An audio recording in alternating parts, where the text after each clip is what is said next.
Good morning, everybody, and thank you for your patience. Obviously, as I say, we were just waiting for the fire alarm test to finish before we commence the meeting.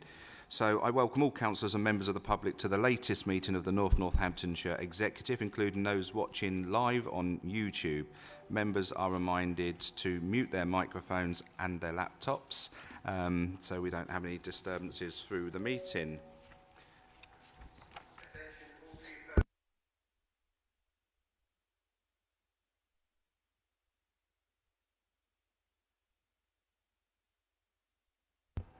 Well, we'll continue.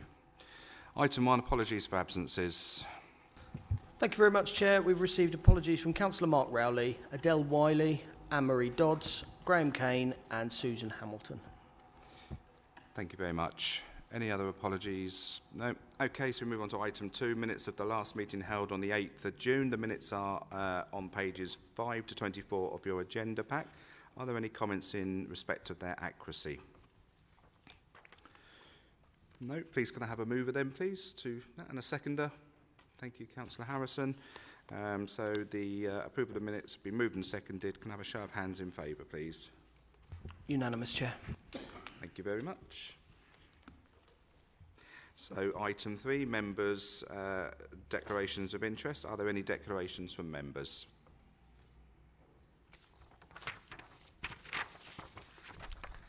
Okay. No declarations of interest from members.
Go. Fire alarm test concluded.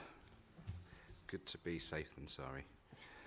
Okay, so we now move on to item 4, notifications of requests to address the meeting. So I have Councillor William Cocoon who's asked to address on item 5, Councillor Mackwell, Councillor Hakewell, Councillor Wendy Brackenbury and Councillor Buckingham on item 5, home to school transport. Item 7, Councillor Maxwell, Councillor Cahoon and Councillor Buckingham. And item 8, Northampton Strategic Transport Model, Councillor Maxwell, Councillor Buckingham. And item 9, Northampton Local Transport Plan Development Timetables, Councillor Maxwell. And item 11, Capital Programme Update, Councillor Cahoon and Councillor Buckingham. So, without further ado, we move on to item 5, Performance Indicator Report from 2023 to 24 as of P2. So I'd like to invite Councillor Cahoon to address the meeting, please. He's not here, Chair. Sorry. Oh, he's not here, sorry. Oh, we will move on then. So I'd now like to ask Councillor Bunday to introduce the report, please. Thank you, Chair. The Period 2 performance shows a relatively similar performance position to Period 1.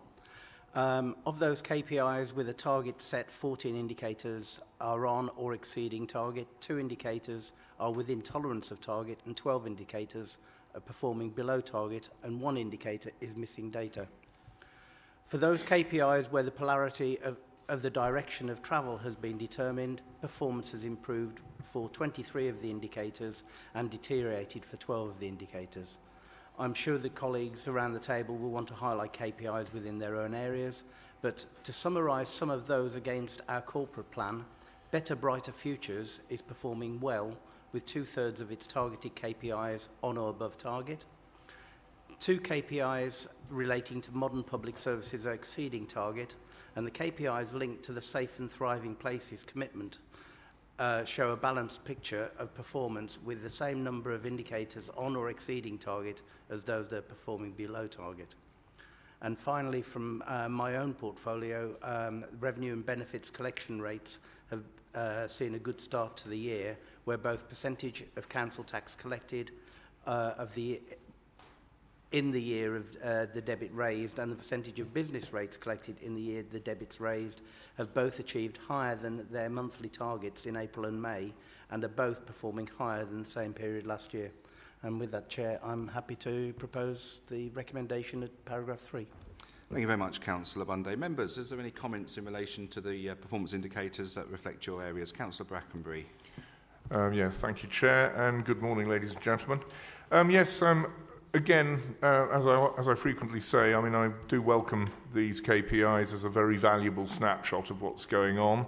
I note that there's a major planning application with a slight fall in the figures, which is, of course, because one application was outside time. So although the fall is substantial, it is a statistical anomaly because of one application.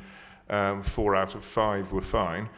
But the more interesting and the more concerning one is at STP 17, which is percentages of other householder applications not determined within 8 weeks. That's dropped, and it is being carefully monitored just to make sure that we get that back up to a satisfactory standard as quickly as possible, making the general and overall point that the actual planning service in terms of national benchmarking is actually in a pretty good position, but there's no room for complacency, and we should keep a careful eye on the performance in that area. Thank you, Chair. Thank you, Councillor Brackenbury. I'm just looking around the table. I don't see any other hands raised to speak. So, Councillor Bunday has moved that report. Can I have someone to second the report, please? Councillor Howe, thank you very much. The recommendations are set out on page 26 of the agenda pack. They've been moved and seconded. Could I have a show of hands in favour, please? Unanimous, Chair. Thank you very much. So we now move on to item 6, Home to School Transport Policy, revisions for statutory school age pupils 24-25. So I'd like to invite Councillor Maxwell to address the meeting. Councillor Maxwell, you have a maximum of 3 minutes.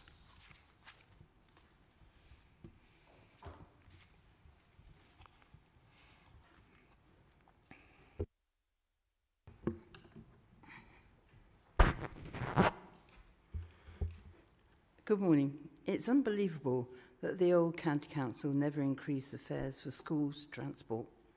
The question is, why have all the ratepayers been paying for this when they have no children?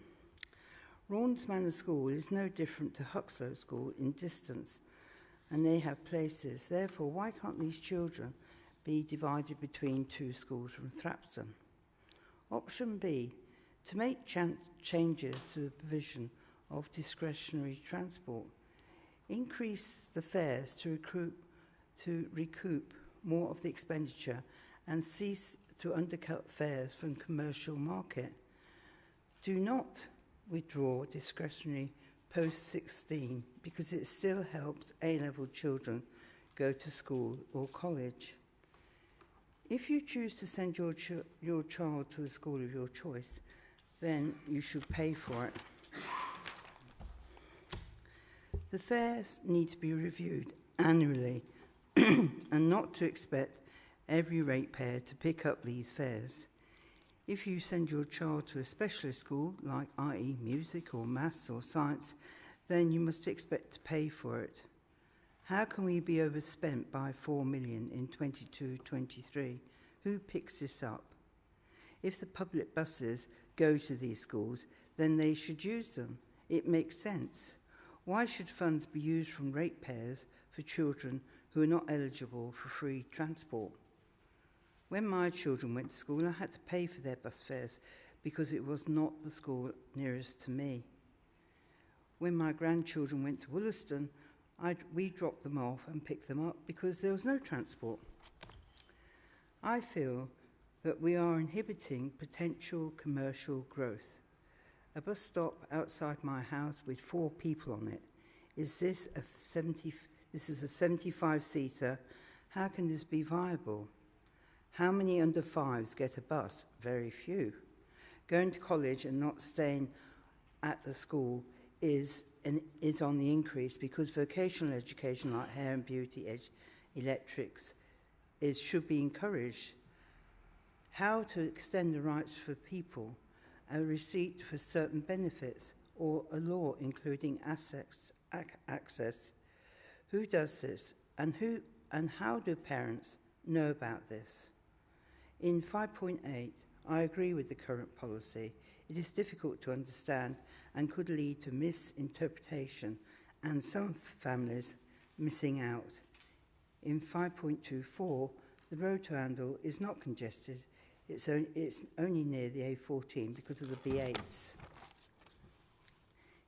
If we make sure that the public are aware of these changes after 10 years... Councillor Maxwell, your time is now up, I'm afraid. Can I just finish the last bit? I'm afraid not. We've got the gist of your speech, and Very thank you good. very That's much. great. Thank you. you. I'd like to now invite Councillor Jim Hakewell to address the meeting.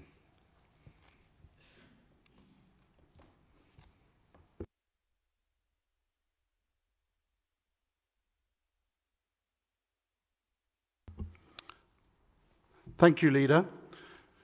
First point I would make is that this is a critical and crucial debate you're having, and we have a meeting starting at 9 a.m. with obvious interruption, and the meeting is a day early than it was when we were all set out in our agenda. I don't know why that is, but equally, the opportunity for parents to speak, in the papers it said the cut-off was Friday, and we know that we have a cut-off on a Monday when Friday at 5 is there. Max Caller said, do the boring things well. We're not doing the boring things well. There's so much to say about this, but the first thing to say is Councillor Lawman, it's a shame he stepped down, but he followed all this way through and sat just here and listened to 2 hours of scrutiny. I certainly hope you've all watched that scrutiny. This is diametrically opposed to everything we talked about yesterday in the Big 50. We talked in our Big 50 vision about how we look after our young people, how we make sure education is primary, how we attract people to stay. It's opposed.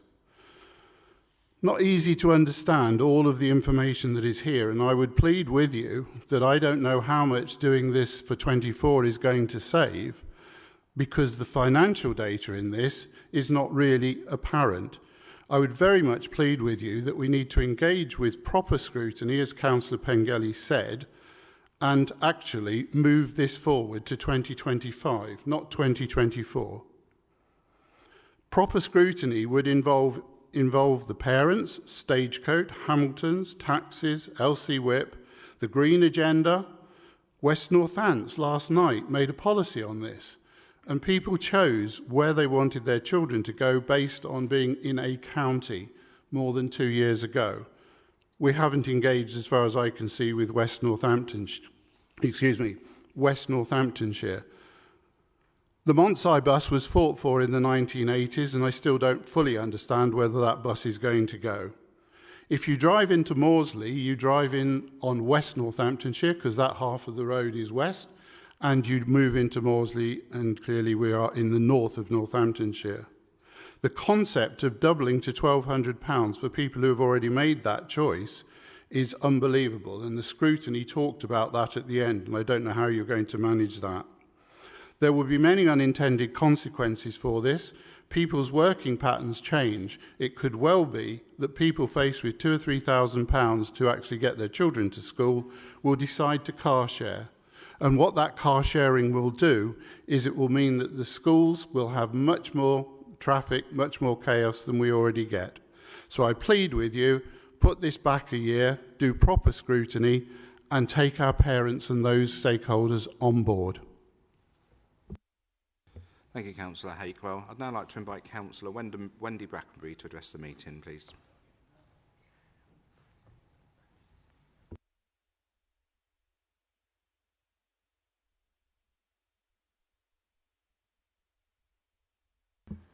Thank you, Chair.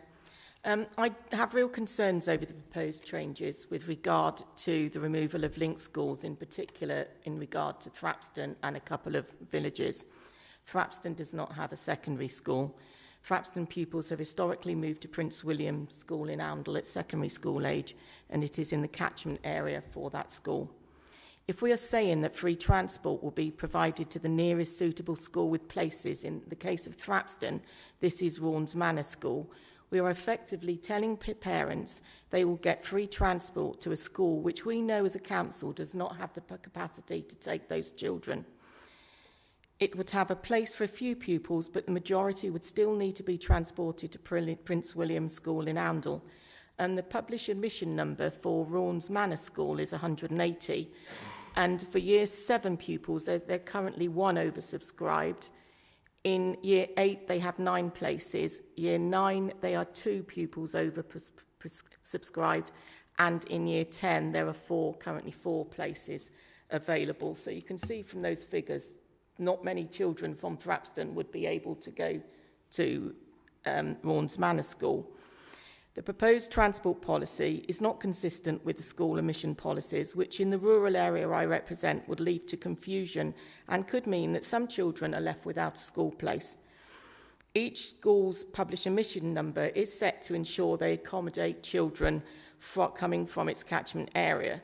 Prince William School will give priority to children living in their catchment area with its oversubscription criteria in their admission arrangements. Parents may be forced to apply for a first preference school which they do not want and are unlikely to be offered, just so they can get transport to Prince William School, which has places. This would cause considerable anxiety for parents and their children, and no doubt extra work for our officers, both in school transport and schools admissions.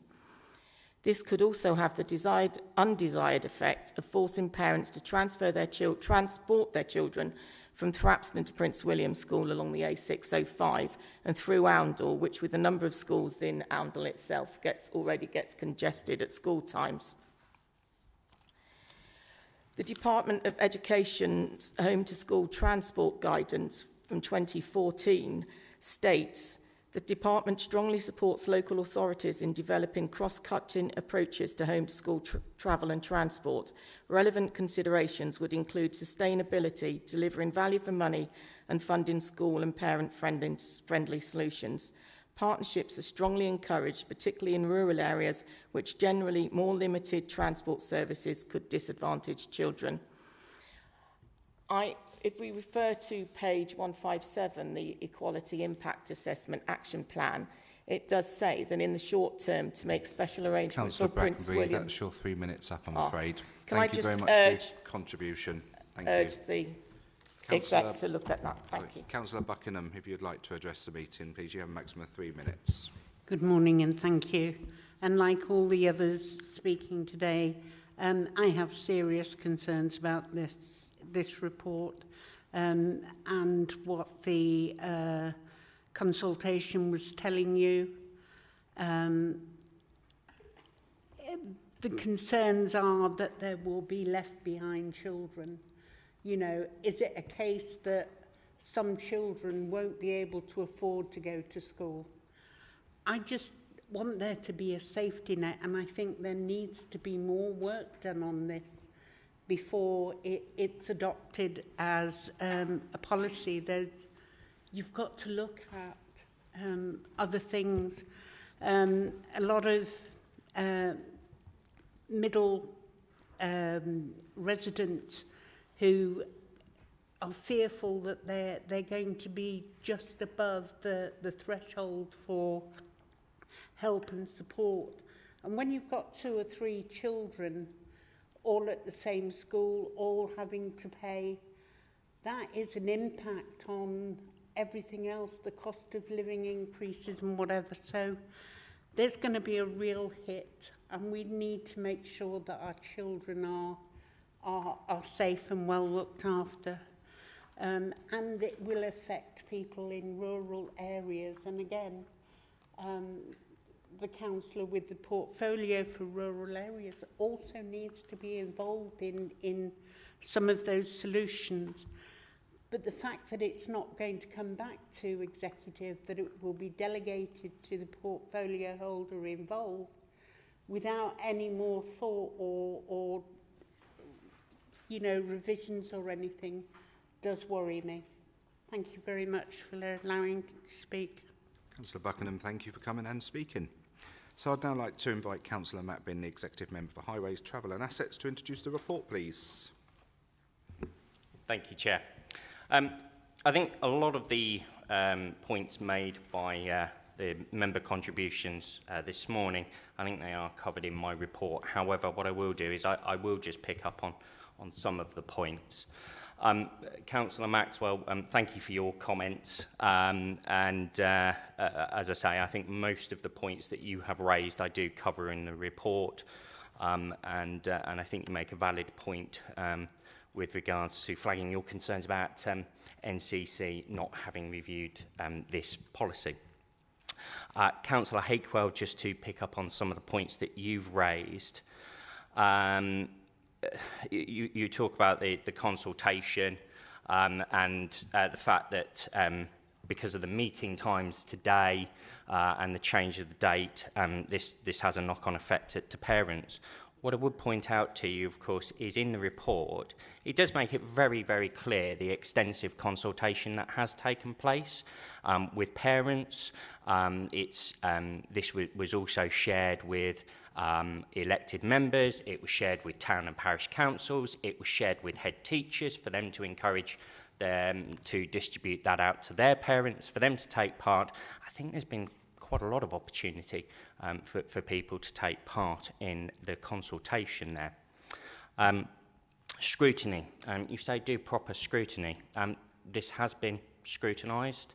I'm not quite sure, and you'll have to forgive me, what your definition is of proper scrutiny, especially as you ask for this to be deferred. I don't know if proper scrutiny is kicking it down the can and for another decade, kicking the can down the road for another decade. I don't know if that's your definition of it, but I think we have to make this decision. I think, as Councillor Maxwell has rightly said, I think we have to grab the bull by the horns. We've carried out the consultation. We've spoken to various strategic partners and key partners. So I think it's the right time to make this decision. Yes, we have engaged with WNC. So I know you raised that point. We're not proposing to increase the fare to £1,200. I think you might want to go back and reread the paper. It is mentioned in there. Yes, you are right. And going back to your other point, yes, I have watched the scrutiny recording, so I do know what was discussed there. Councillor Brackenbury, of course, you have rightly raised the concerns over the linked schools, and just to kind of pick up on those points, of course, Rawns Manor and Prince William are specifically mentioned, as you say, in that report, and of course 7.9 within the report does discuss the fact that it is acknowledged that this will have a knock-on impact to pupils in that surrounding area who have historically gone to Prince William instead of Rawns Manor. However, officers are going to work tirelessly to do all they can to mitigate that, to look at other options. So I think your concerns there were valid, and officers accept that, and that's why officers will do all they can to mitigate it. Councillor Buckingham, your comments, of course, again, I know you've got some concerns. I think overall, I think there might be some confusion with some of the comments made this morning about what we're actually discussing within this paper. This is about where parents are making a conscious decision not to send their children to the closest school. It's about what it is. Otherwise, they will potentially qualify for free transport to school. So this is not about causing hardship to parents. It's about it potentially might cause hardship to parents who have made that conscious decision because they've chosen not to send their child to that school. I can see you shaking your head, but I strongly suggest you perhaps reread the papers, because I can assure you that that is what this is all about. So on that, Chair, what I'll do is I will now just go to the general points about this report. So this report is to seek approval from the Executive to make proposed policy revisions to the home to school transport policy for statutory school-aged children. There's a lot of detail contained within this report, and first of all, I'd like to thank officers for the hard work that's gone into this. I think it's fair to say, as Councillor Maxwell said, this is a long overdue review that's been carried out, as it was last reviewed over a decade ago by NCC. Just to reiterate, to avoid any possible doubt regarding the provision of free school transport, NNC are required to arrange free, suitable home-to-school transport for children of the compulsory school age, so that is the ages of 5 to 16 years of age, who are eligible.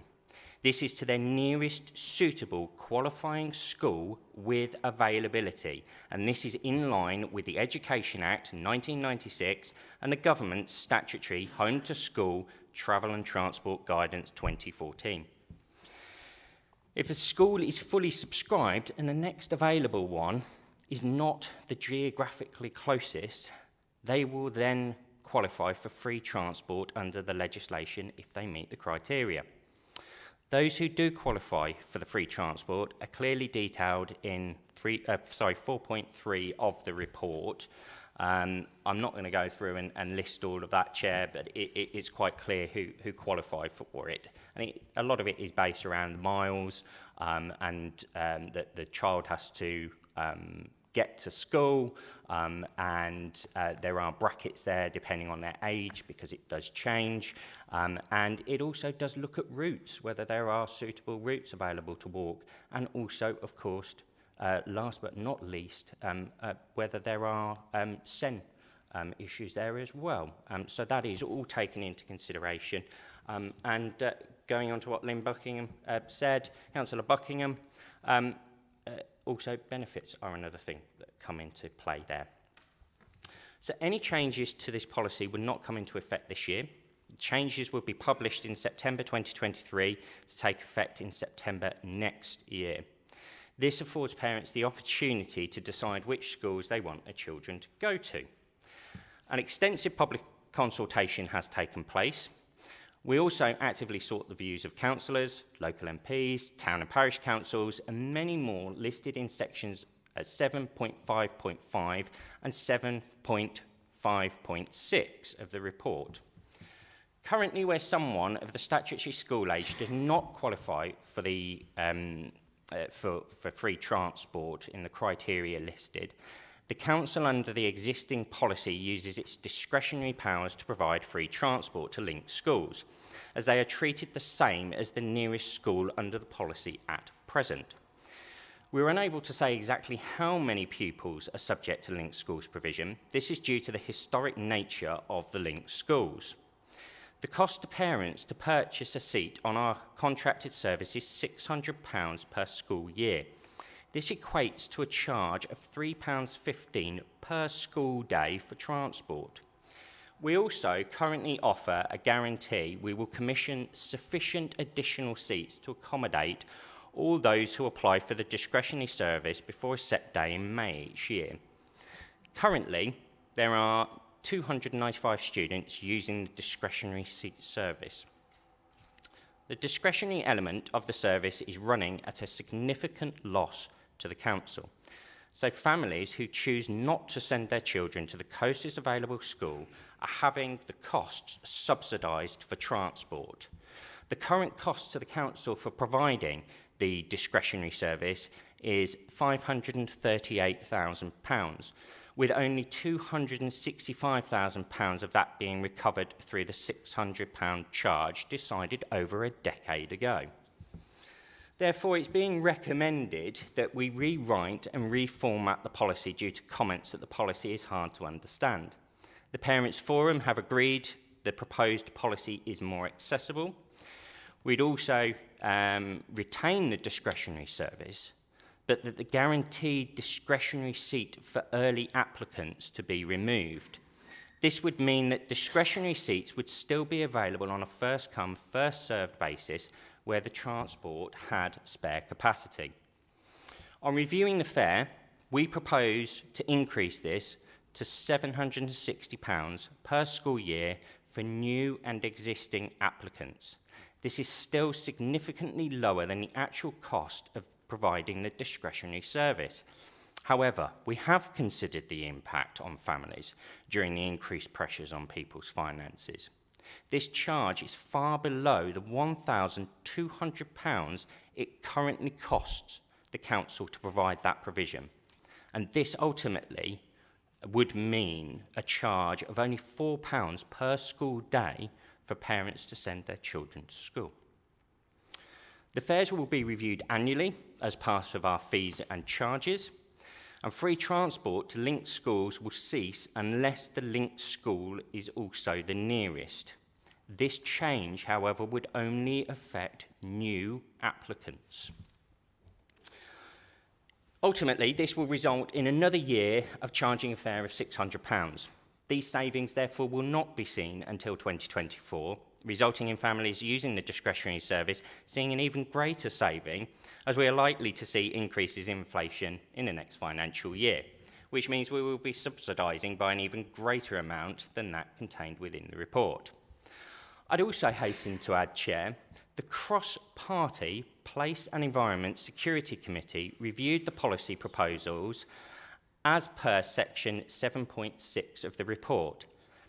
They recommended that the new format be adopted, that linked schools be ceased, that new discretionary applicants pay the full amount, and those currently in the system pay a reduced amount of £760, and that the guaranteed seat option be removed.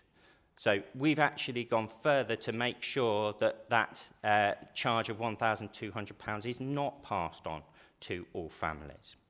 Therefore, Chair, I would like to move the recommendations made out in section 3.1 of the report for the reasons set out in 3.2. Thank you very much, Councillor Binney, for your in-depth overview of that report. Members, have we got any comments to make? Councillor Edwards. Thank you, Chair, and thank you, Matt, for that report. And absolutely right, it's a topic that is so big and involves lots of different areas, lots of different people. And I'm pleased that the consultation that took place did take place, and so many people were involved within that consultation. And I just want to make it clear, because I have had phone calls and emails from parents saying that we are removing the bus for all students. That is absolutely not the case. And I think it was Councillor Hakewell who mentioned years ago that they fought the County Council to not remove the free bus pass for Desborough residents to go to Montsai and Rothwell. And that's still not the case. We are not, and I repeat, not removing the free transport for children to go to their nearest school. But it is about choice, and parents have that choice when they make their submissions in September to what school, in association with their children, that they want them to go to. So if that school is not their nearest school, then absolutely they should pay for it, unless it's within the criteria. It's not about, Councillor Buckingham, leaving children behind. All children are offered a primary and secondary school place. So it may not be their nearest school if that school is full, but they are all offered a educational place for their children. So it's not about leaving children behind or children not being educated. So just really, I fully support this and look forward to it. Thank you very much, Councillor Edwards. I'm just looking around the room. Councillor Brackenbury. Thank you, Chair. And before I go on, it's probably appropriate for me to declare an interest in that I'm a ward councillor for Thrapston, which is one of the schools which currently is linked to Prince William School in Oundle. It's a simple interest, so I will contribute to the debate and go on, but I think it's probably best to put that on record. Basically, thank you. Thank you, Councillor Binley, as always, for your extremely comprehensive introduction to the report, and it does provide some reassurance. What I'm basically going to call upon is that officers and perhaps head teachers and senior staff at both Prince William School and Raunds Manor School sort of get together and have a bit of a brainstorming session about this, because if the proposals which are in this paper are to abolish the linked schools, then that may have a considerable effect on the trajectory of future school admissions if more students express a desire to go to Raunds Manor, and obviously there are going to be capacity issues. There are capacity issues at Raunds Manor already, which is one reason why there has been the historical link between Prince William and the schools, or former schools in Thrapston back in the day, and going on to the present day. So I do think, and I do welcome your suggestion that, officers and yourself as portfolio holder will be working very hard to mitigate the impact on that. Lastly, Chair, I guess this really brings us to the point that in the longer term, it would really be helpful for the quite substantial town of Thrapston to have its own secondary school, which would basically solve many of these problems in the first place, and we wouldn't be having this part of the debate. But clearly, we do have to have a consulted upon and sensible policy for home-to-school transport, and with the caveats that I've made about the awkward situation in Thrapston, the situation with Prince William School, and the situation with the oversubscription of Raunds Manor School, with that taken into account, however, I do welcome the rest of the report and will support it. Thank you. Thank you very much, Councillor Bracken. And I completely get your view on the fact that Thrapston should have a school there. It's a large town within the previous East Northamptonshire area, and shipping children to other towns, albeit 7 miles, 6 miles, whatever it is, down the road to each of the respective towns is not a suitable way of doing business. Children should be educated in the area that they grow up, and I wholly support the fact that Thrapston should be viewed as a base to have another school put in place. Councillor Howell. Thank you, Chair. So I welcome this report. 10 years it's been since anything has been looked at in regards to the home-to-school transport. And quite frankly, we're well aware that councils have to work on budgets. And one of the things that this executive is doing is making sure that we are going through all of our policies and procedures to ensure that we are getting best value for everything that we do. This executive also appreciates the pressure that parents are under when making a choice about their children's education. After all, the majority of us here are parents, and some of us are even grandparents. So we are well aware of that pressure. But this paper has been through scrutiny.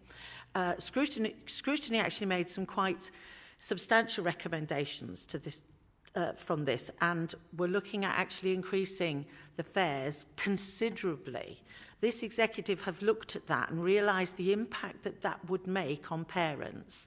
We are aware that these fees have to increase, but we are more than aware of the current financial situation of many people in and around of our district, and have made a measured decision to do a limited increase and then consider that over the years up and coming and do it as part of our fees and charges.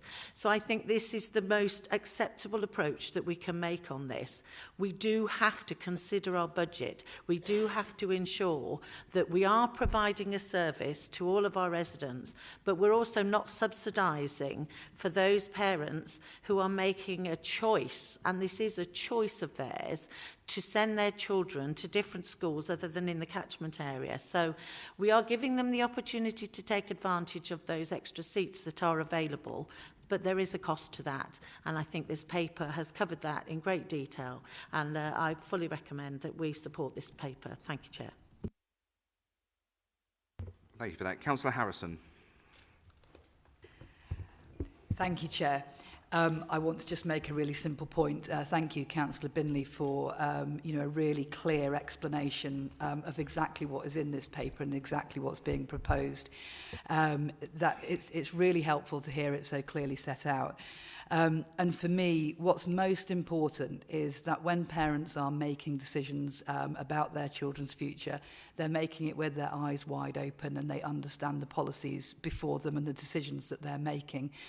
And I think that, to make sure that this policy is exceptionally clear, parents can understand it, that we make the decision now so that they can look at that for the future. We're not making a decision that's going to affect them next week. We're making a decision that was going to affect them in September 2024.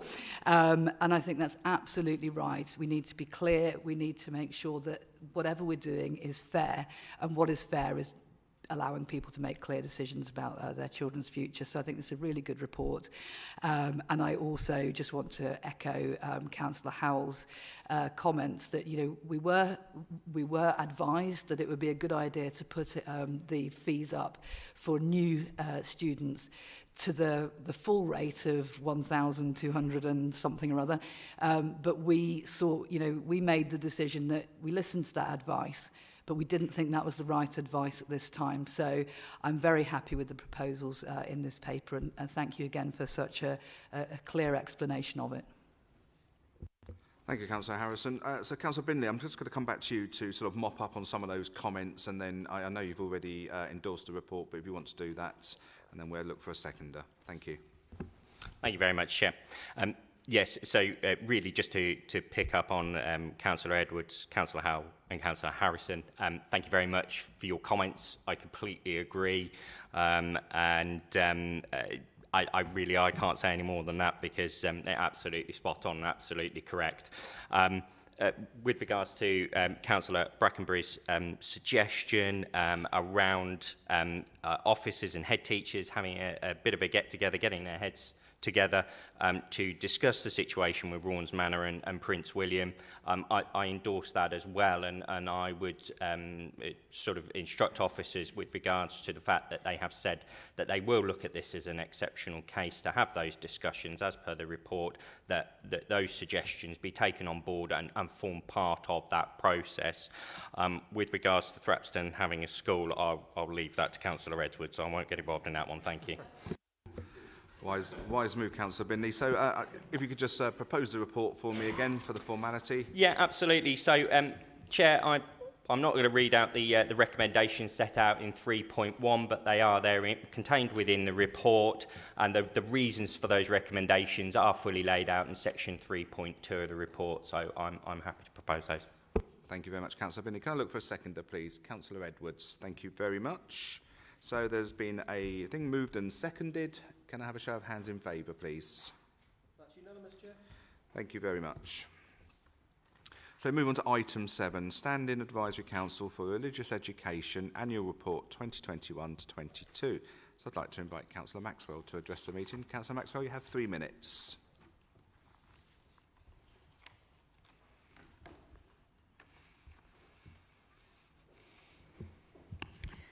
Good morning again. Religious education in schools has become a massive issue. Are parents aware of what is taught in PHSE? No. And if they did, would it not be open to discussion? I think not. Not having an advisor since 2019, 4 years ago, says a lot. It seems, from parents' point of view, that they are not part of the discussion. Teaching in primary schools years 1, 2, 3 and 4 about sex education and other issues is questionable. What some may feel is acceptable, others may not. We need an advisor for the county. This is the way forward to stop the lack of discussion. We must involve all schools and parents in future discussions. Thank you. Thank you very much, Councillor Maxwell. I note Councillor William Cahoon was wanting to speak, and he hasn't turned up today, so I'll move on to Councillor Buckingham. Thank you, and mine's going to be a very brief one. To me, this isn't a report that gives us any information about what is going on in schools with religious education. I don't see any outcomes. I don't see some of the achievements that the panel has made. And I would expect more from an annual report from a body that is looking at something than what is in this report, which is just seems to be about who's on the committees, unless I've missed something. Thank you. Thank you very much, Councillor Buckingham. So I'd now like to invite Councillor Scott Edwards to introduce the report, please. Thank you very much, Chair. And just to answer a couple of those questions, Councillor Maxwell, sex education doesn't come under the RE aspect of it. It's PHSE and science. So that's why it's not covered at all within this report, and quite rightly shouldn't be covered within religious education. So that's why. And Councillor Buckingham, I would absolutely agree with you. So we have been without an advisor for 3 years now, just coming out of COVID. You'll be pleased to know that an advisor has been sought and the advert has gone out to move forward for the 23-24 report. Let me get those figures right, sorry. And you are absolutely right, the outcomes within that. But we had real great difficulty within COVID in being able to get into schools because obviously they weren't allowing, quite rightly, people to come in to get those statistics, to get those reports. I think the good news on that is that we've had no complaints whatsoever about the religious education teaching within any school in Northamptonshire for that year of this period. But I would like to thank those people that sit on the group, and there is a wide range of people, which is really good to see, from various religious denominations and none, which is a really positive aspect. So I do look forward to next year's report, where there will be more in it, because we will have an advisor with the West that can put more into this report, and we'll have more acknowledgement from the schools we're at. So with that, I move to the recommendations. Thank you very much, Councillor Edwards. Any comments from members? Okay. Sorry, you want to speak? Yep. Councillor Howell. Yeah, thank you. Thank you for the explanation, Councillor Edwards. I totally agree with Councillor Buckingham and your good self about the lack of detail in this report, but I also appreciate that this was during the COVID pandemic, so you know that we weren't going to get an awful lot, but it is really reassuring to hear that you've gone out for somebody else to engage with this now, and hopefully in the future we'll receive some further information that will give us a greater understanding of what goes on with regards to religious education. So thank you for that. Thank you very much. Right, so the report has been moved. Can I look for someone to second the report, please? Councillor Howell, thank you very much. The recommendations are set out on page 160 of the agenda pack. They've been moved and seconded. Can I have a show of hands in favour, please? Thank you. So we go on to item 8, which is the Northamptonshire Strategic Transport Model. I'd like to invite Councillor Dorothy Maxwell to address the meeting. Councillor Maxwell. You're not. Yeah, okay, so Councillor Maxwell is not going on that. So Councillor Buckingham, over to you. You have 3 minutes. Thank you. And being involved in the last time that the strategic transport plan was being developed, just wanted a couple of things said. Policy needs to develop teeth to get the modal shift that we're all looking for.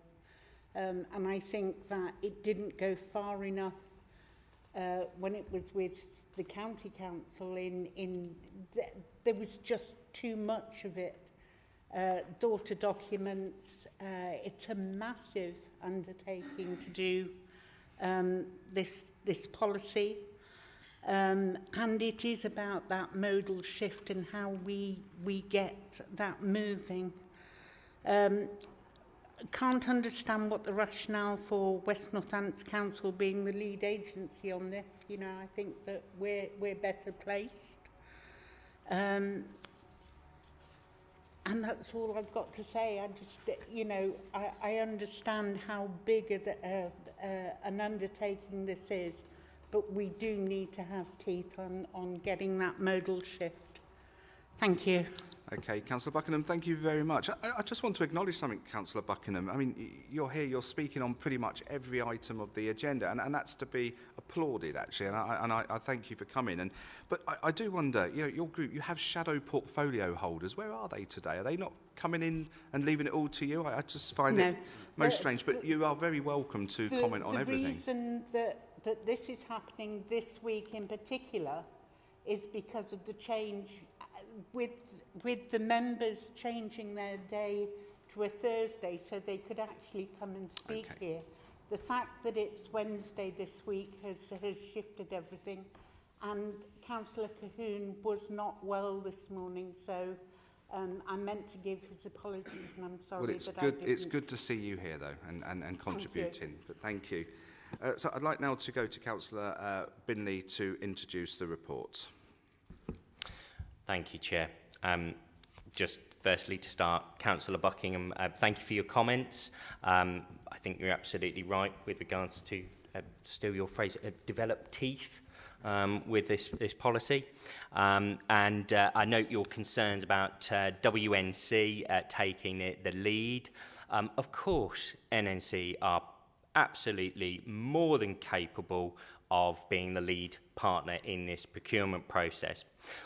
However, as is detailed out in the report, you know, the reason that we're doing this as a joint procurement process is because of the enormous amount of crossover as a county of Northamptonshire with, you know, our major network routes between the towns that we have in the west and those within the north. So pretty much it could come down to a coin toss as to which partner were to be the lead in this procurement process. However, we are equal partners in this procurement process.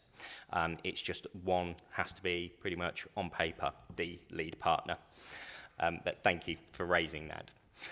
So, Chair, I'm pleased to present this report, which is to seek approval from the Executive to rebuild the Northamptonshire Strategic Transport Model, which is in conjunction with West Northamptonshire Council, and agree its funding.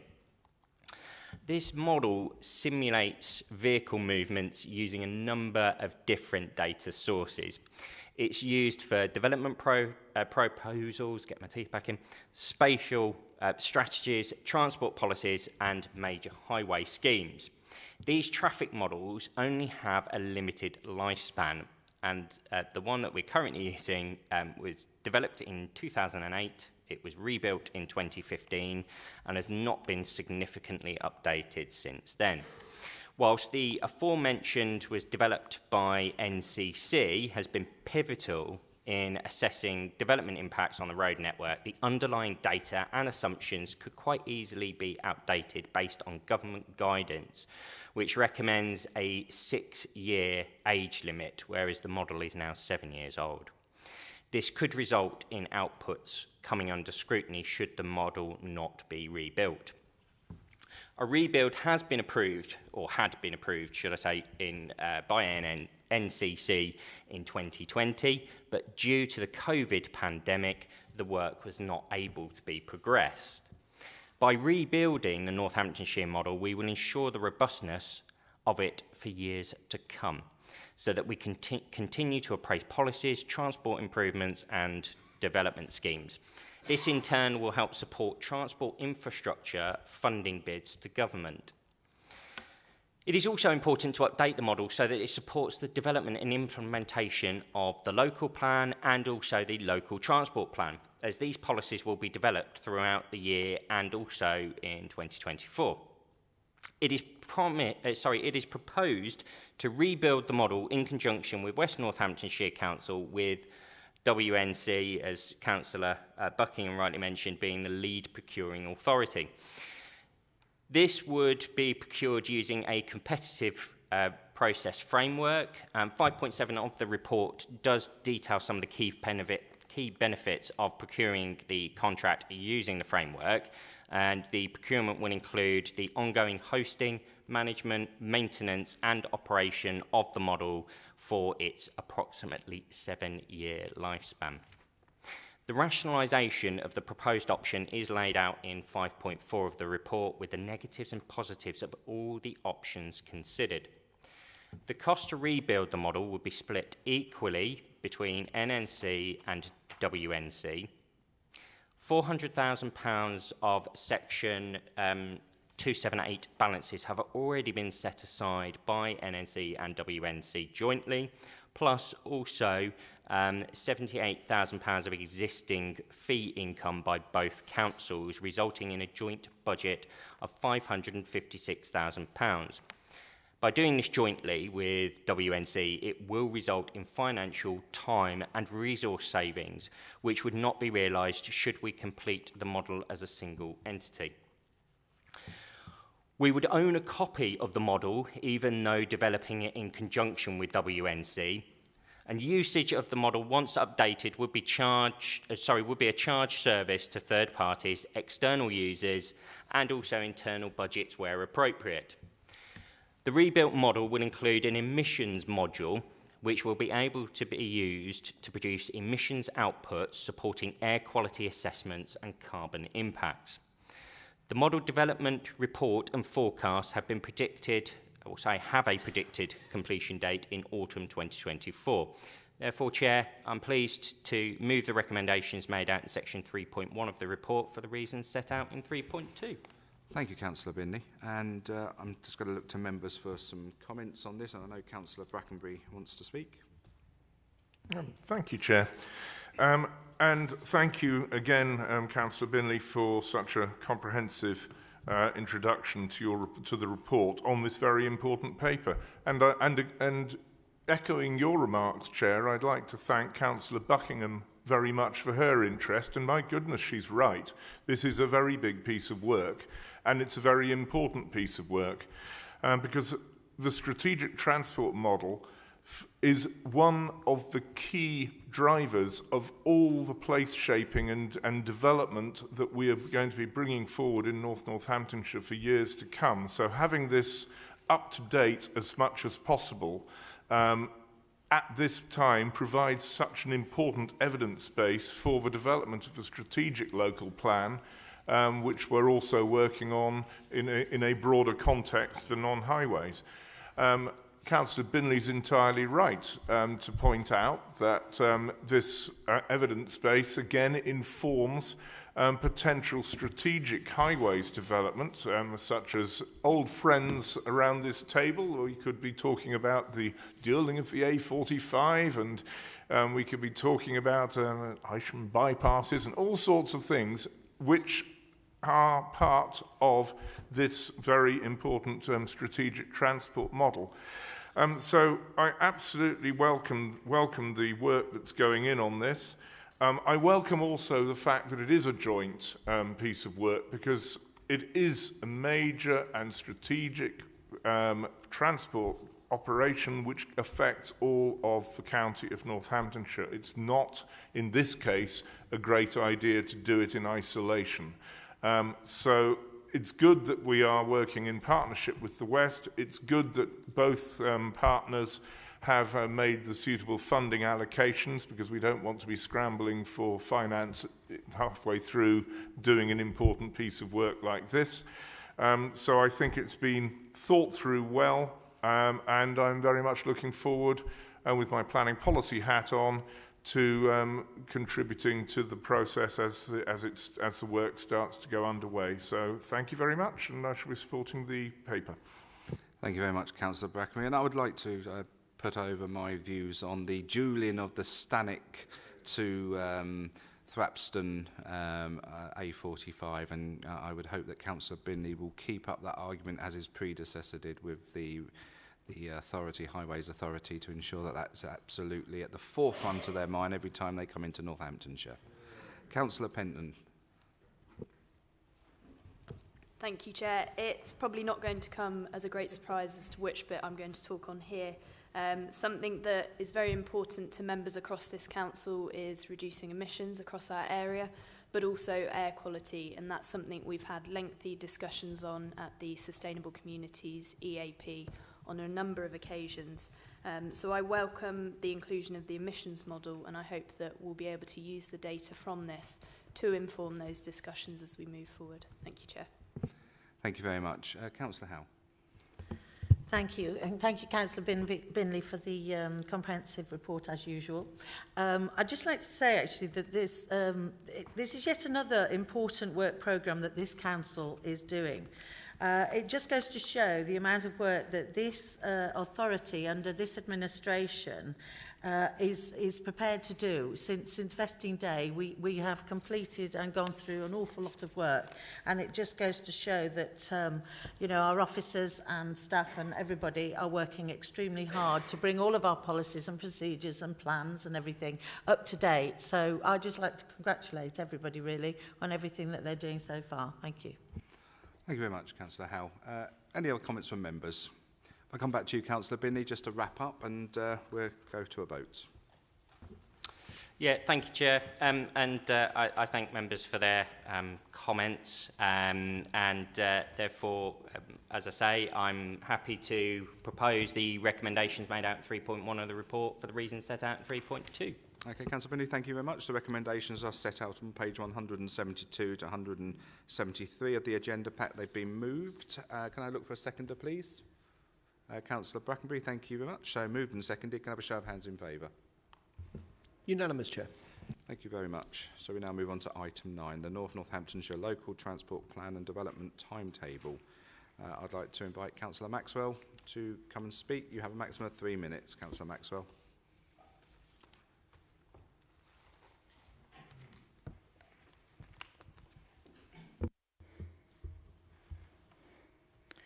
Transport Plan. In 4.2, the Transport Plan adopted in 2012 after the most recent guidance published in 2009 by the Old County Council says a lot about our transport system in the county. In 4.6, the development of the bus service improvements, local cycling, walking, has to be improved to what we have now. We have a bus service not fit for the county. As a resident stated yesterday, looking at 2050, you cannot get a bus to Chester Farm. You can't even get a bus to Wellingborough Railway Station or Northampton Railway Station or Northampton General or Kettering General. This says it all. It's not good to say this is COVID. That's 3 years ago. The old council in 2012 did not realise that people need transport. As a result, not enough people are using it. If we use smaller buses to go around the villages, it would help. Linking up with schools would be a massive impact and cost effective. Every time I've mentioned this, nothing's happened because older people would not use them. How wrong they are. We are in the 21st century and Rushden Lakes is popular. If you could get a bus from Irthlingborough, that would be great. The Transport Statutory needs to be updated urgently. 2012 is a long time ago. A £40 round trip to Kettering General Hospital has to be a thing of the past for the residents. Thank you. Thank you, Councillor Maxwell. And I'll tell you what I'm going to do for a Christmas present for you. I'm going to collate some bus timetables and pick up and drop off locations, and I'm going to deliver to you in my Santa outfit. So that might help you. Councillor Binley, I'd like you to introduce the report, please. Thank you, Chair. Thank you, Councillor Maxwell, for your comments. Of course, I completely agree with you that if it is out of date, it's an out-of-date plan, and therefore that's why we do need to move along with this now. So on that note, Chair, this report is to update the Executive on the timetable for the preparation of the Northamptonshire Local Transport Plan and request the timetable be adopted. So it's a requirement of the Transport Act 2000 for all local authorities to publish a local transport plan regarding the maintaining and improving of all aspects of local transport. This is a statutory plan that must be implemented once adopted. As part of the process, we are required to consult with key stakeholders and local communities through consultation. The current local transport plan which we have in place in Northamptonshire is one that was adopted by Northamptonshire County Council, as Councillor Maxwell rightly points out, back in 2012. Any local transport plan must reflect the needs of the community, priorities and investment for the next 5 years. Northamptonshire Council will develop a plan in line with other strategic policies such as the corporate plan and the local development framework. But this will also be in conjunction with other policies such as the Greenway strategy and local walking and cycling plans. The proposed timetable is listed in section 2.6 of the report, and it is forecasted to start in the summer of this year with the completion of the 6-stage process by autumn 2024. The plan has a requirement to follow government guidance, and new government guidance is currently being drafted with an expected publication in autumn of this year. It is anticipated that the new guidance will require certain government policies to be considered in the development of any such plan, including the decarbonising of transport plan. This plan requires us to embed decarbonisation within the local transport plan through calculating, evaluating and quantifying carbon impacts through the quantifiable carbon reductions measures. The local transport plan is listed within the Council's constitution. Therefore, the Executive will be responsible for agreeing the draft plan before the plan is put to full Council for adoption. The Sustainable Communities EAP considered the local transport plan programme and timetable at its meeting on the 11th of May this year and highlighted the importance of the plan having a strong relationship with the strategic plan. Funding for the work will come from existing budgets, along with £178,541 and change of local transport authority capacity grant funding provided by the DfT. I would therefore like to move the recommendations made out in section 3.1 for the reasons set out in 3.2. Thank you, Councillor Binley. Looking around the room for some comments, Councillor Howe, you want to speak? Thank you, Chair, and thank you, Councillor Binley, for your, yet again, comprehensive report. Just to go to say thank you, Councillor Maxwell, as well, for your comments. And we all are very aware that, you know, our transport links are not just about buses, but they're also about the access to suitable walking pathways and such, and cycling. And also this sits really, really well with, as Councillor Binley said, the development of the Greenway strategy. And I was very lucky to attend an engagement session this week with regards to Rushden and High and Ferrers LC WIP development. So, and I'm very aware that those LC WIP developments developments meetings are going on throughout the whole of North Northampton. As I say, they all fit hand in glove, basically, with each other. So that's LC Whips, the Greenway, and all of these transport plans and everything. So it's really positive to see that actually all the different departments are working together so that we can come up with a really, you know, positive, green type of plan moving forward. So thank you. Thank you, Councillor Howell.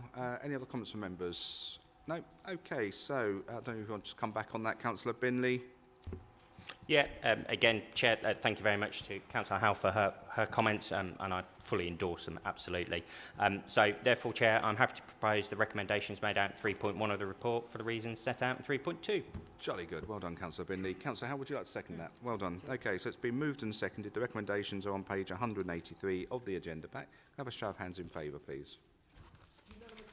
Fantastic, thank you very much. So we move on to item 10, budget forecast update, 2023 to 2023 to 24. Yes, period 2.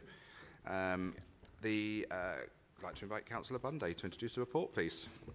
Thank you, Chair. This report provides commentary of the Council's forecast of the revenue outturn position 2023-24 based on information available as at period 2, May 2023.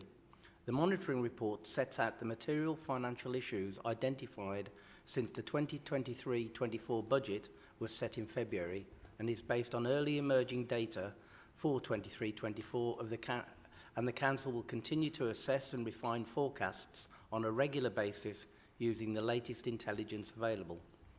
The forecasts presented in this report are based on the best available data and information of the operations of the Council and represents the views of the budget holders and the Assistant Directors. The forecast position for each of the funds is as follows. General Fund, an overspend of £7.12 million. Housing Revenue Account, an overspend of £93,000. Dedicated Schools Grant is forecast to be delivered on budget. The forecast overspend of £7.12 million from the General Fund is against a net budget of £336.59 million.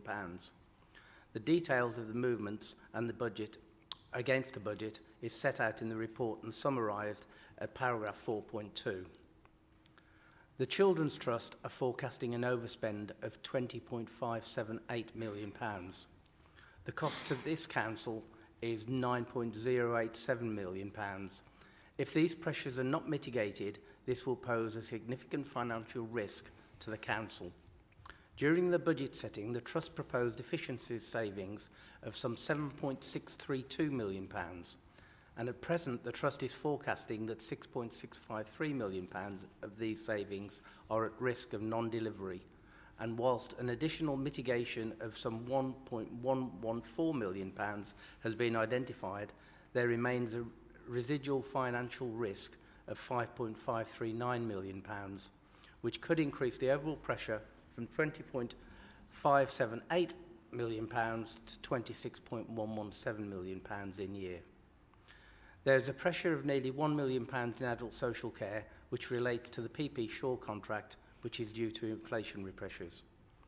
The main savings to offset the pressures come from additional investment income of some £4.36 million, which reflects the increase in the Bank of England base rate on future investments and is based on an average cash balance of £176 million at a weighted average rate of 4.02% for the full year. In order to help safeguard the financial position of this council, officers will continue to seek efficiencies in year to offset the forecast overspend. The council has a contingency budget and reserves available to call on to help fund in-year pressures. However, it will look to achieve alternative mitigations in the first instance. Uncertainty remains on the level of pay awards for staff. The NJC pay award, which is applicable to the majority of the council staff, is yet to be agreed for 23-24. The council's overall outturn forecast for the housing revenue account as at period 2 is a forecast overspend of £93,000 against an approved budget of £38.752 million. The details of the movement against budget are set out in the report at section 6. The council's overall outturn forecast for the DSG as at period 2 is a forecast net spend of £121.2 million, which is in line with the approved budget. Details of the DSG are set out in section 7 of the report. And with that, Chair, I'm happy to propose the recommendations of paragraph 3. Thank you very much, Councillor Bunday. I'm going to be quite open and honest on this. As of the overspend that's being predicted is concerning. And as we know by reading the papers, the predominant overspend is coming from the Children's Trust, coming in at P2 with a £20.5 million overspend across both councils. Now, obviously, we can't speak for the West here, but from the North's perspective, I think it's wholly unacceptable. I think it needs to be dealt with. I know we are beginning to engage with them to get their house in order. I have to look at executive directors every day, and I have to look at staff who are leaning into the machine here to deliver savings, to prop up these overspends that are coming. Simply put, it's not acceptable. So we need to draw a line in the sand with them, and they need to understand that the amount of savings that they've been asked to try and achieve, to mark those as red and unlikely to be delivered, will only increase in this £20 million overspend situation. Where does it go from here? So we're going to have to watch this very closely, Executive. We need to be alert to this. We need to understand what this means for each and every one of your areas, because your areas are going to have to pick up this bill. We're going to have to work hard to think about how we prioritise our finances. I know we have a very capable Section 151 officer, and Janice keeps me very, very much up to speed on where we are with the finances. But it is a concern. We need it to be dealt with, and we're starting that process. But just wanted to put that down as a record. Members, any other comments? Councillor Harrison. Thank you, Chair. I'm pleased to say it's the first time in our over 2 years of being a council that I've had to be concerned about spending in my area of adult social care. And we're all very aware of the inflationary pressures that we are experiencing at the moment. And so for the first time, we're looking at an overspend in adult social care on the PPP Shaw contract. But I just want to assure the executive and members and the public that we'll be working really hard on mitigations and making sure that adult social care comes in on budget this year. Thank you. I wouldn't expect anything less, Councillor Harrison and Mr Watts. I'm sure you've got your heads together, and you're dealing with it. Any other comments? Councillor Edwards.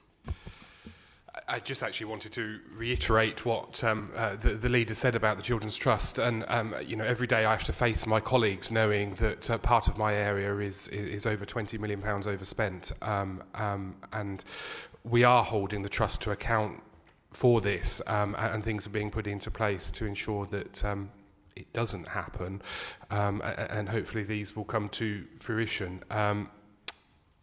I just wanted, on a positive note, the other area of my department, so the DSG is online budget, and that's really positive to do with the school maintenance and the school works. That's all online and within budget as well. So there's a positive there, but also, you know, absolutely we are working with the Trust as a leadership team to get this sorted.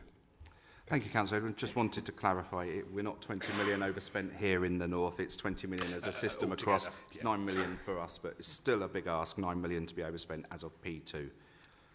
Any other comments? Councillor Howe, thank you.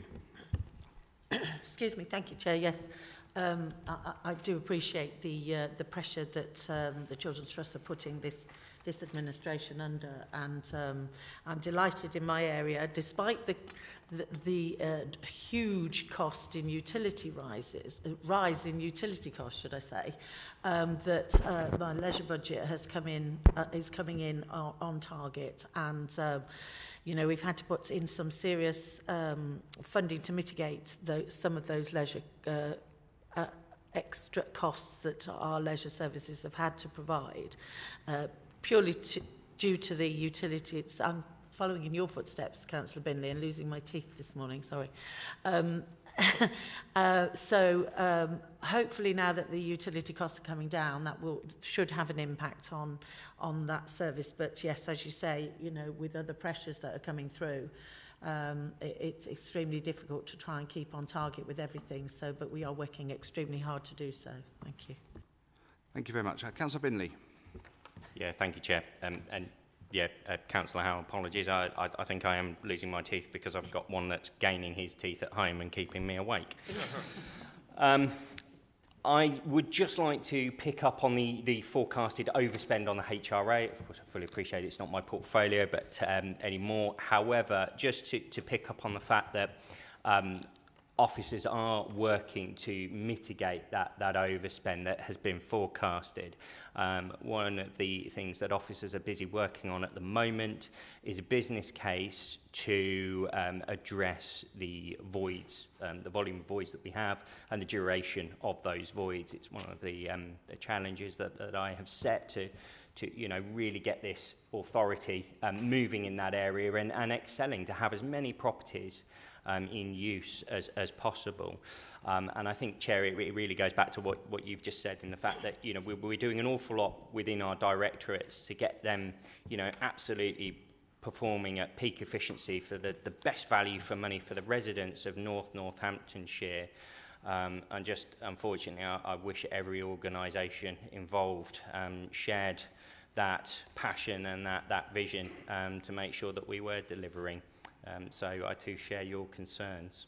No, absolutely. As a corporate body, we are all leaning in. We're doing the right thing. We're delivering first-class services across every directorate, I would suggest. And the KPIs, acknowledge, there is some areas that we need to work on. Not everything's perfect, but we are, as an administration and as a council as a whole, getting on with the jobs in hand and ensuring that we keep a really good financial grip on this council. So, thank you to all of you that have to do that work every day.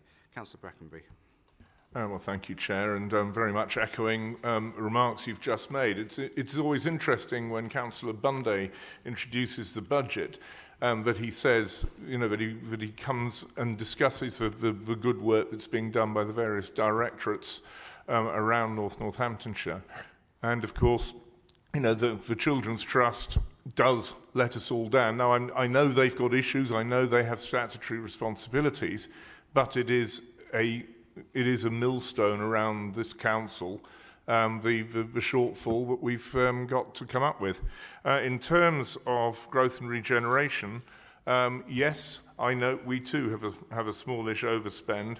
And it's our usual favourite thing. It's spending pressure of £272,000, mostly to do with agency costs, because it's very difficult to get experienced planning staff.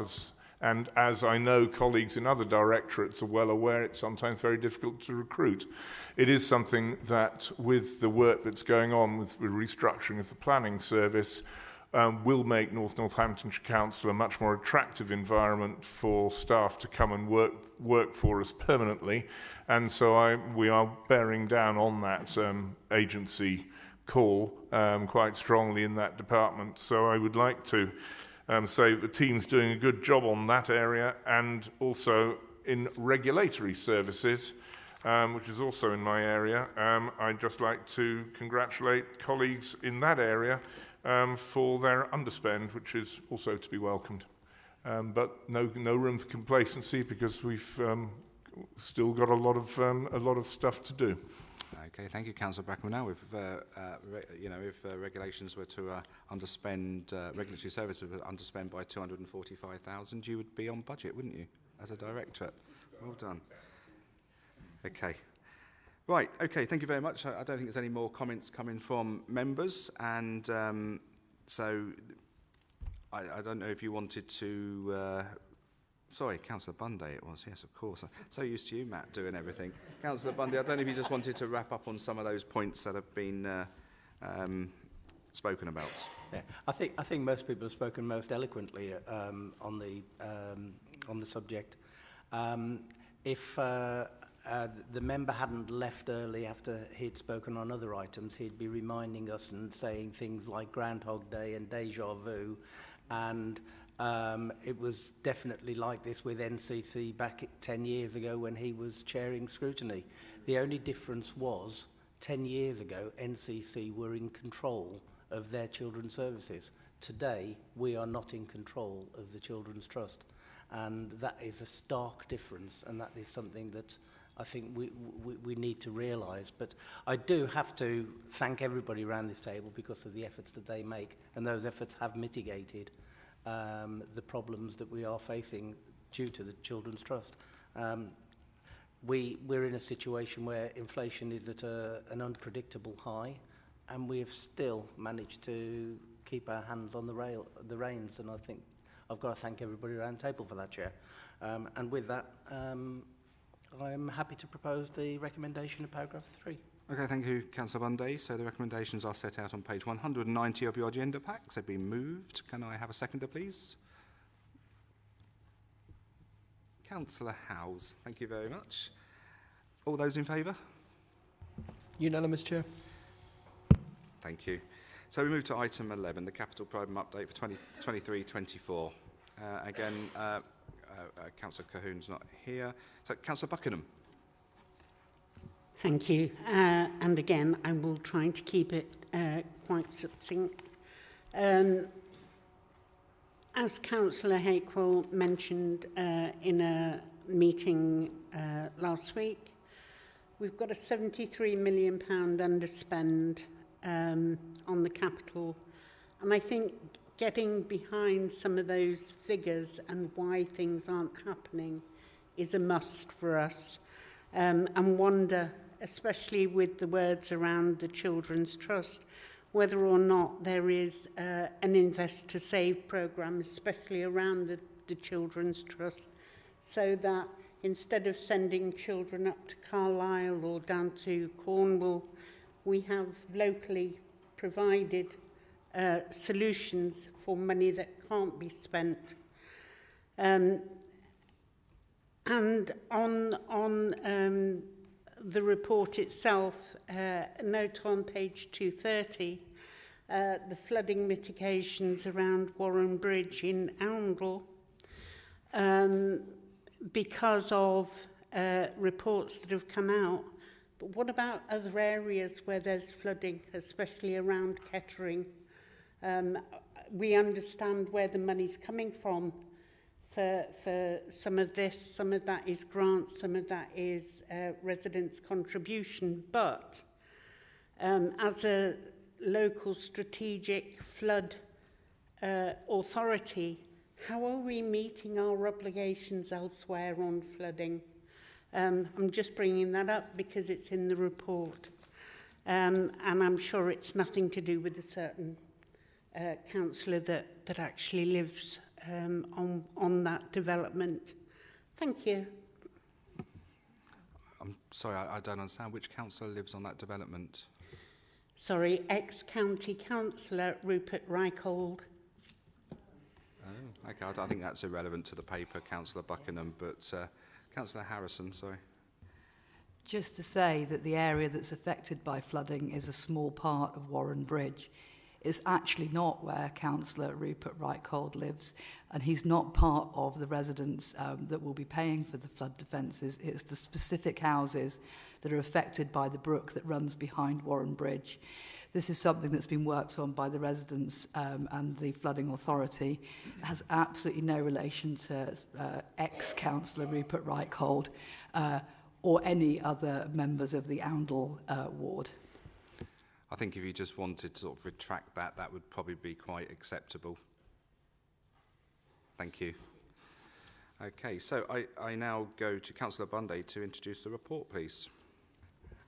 Thank you, Chair. Just to clarify another point, the £73 million underspend that you refer to, a lot of that was down to the fact that we inherited 4 different districts and boroughs and their capital budgets, and some of them plunked everything together in 1 year, and as a consequence there was no phasing or anything else. So what we've actually done, last year we actually engaged in reassessing it and looking at what capital funds were coming forward, what projects were coming forward, and what capital projects were no longer deliverable, and which ones had to have more justification because building costs have gone up and everything else. So we've put some things back into the capital pool, some things we've completely taken out. So that £73 million has been vastly reduced, carrying over into the next year. And so it is down to phasing more than anything else. So that's something that we are looking at. But the report asks for recommendations of 4 capital projects, Chair. The UK Shared Prosperity Fund, which is £190,000 for this year, and £1.06 million for the next year. And that's funded from core UK Shared Prosperity Fund grant transferred from the development pool. There's the Kettering High Street Heritage Action Zone, or HAS as it's known, and that project has been fabulously successful, and as such we've been granted more funds, and that will come from external funding, Section 106 contributions, and also £145,000 of environments from schemes already approved within the capital programme.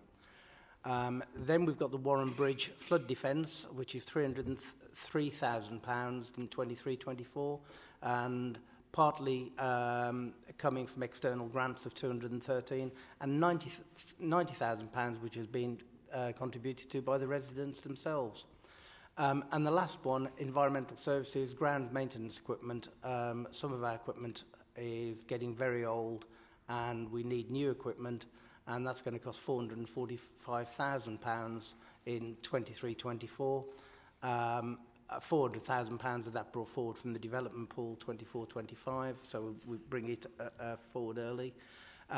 And not only does that have to be agreed by this executive, it also has to go to full council for approval because it'll be borrowing. And with that, Chair, I'm happy to recommend the proposal at 3.1. Thank you very much, Councillor Bundy. So I'm going to look around for comments from members. I know Councillor Brackenbury wants to say something. Councillor Brackenbury. Well, thank you, Chair, and thank you, Councillor Bundy, for the introduction to this report. Yes, I mean it's good news on the whole. I mean we've got the UK Shared Prosperity Fund, and I'd like to thank members who've been engaged in the members' panel on allocating the spending on that, and I think that's very much to be welcomed. £190,000 this year, and more than £1 million next year. So that's good news. I echo Councillor Bundy's comments about the good work on the Kettering High Street Heritage Action Zone.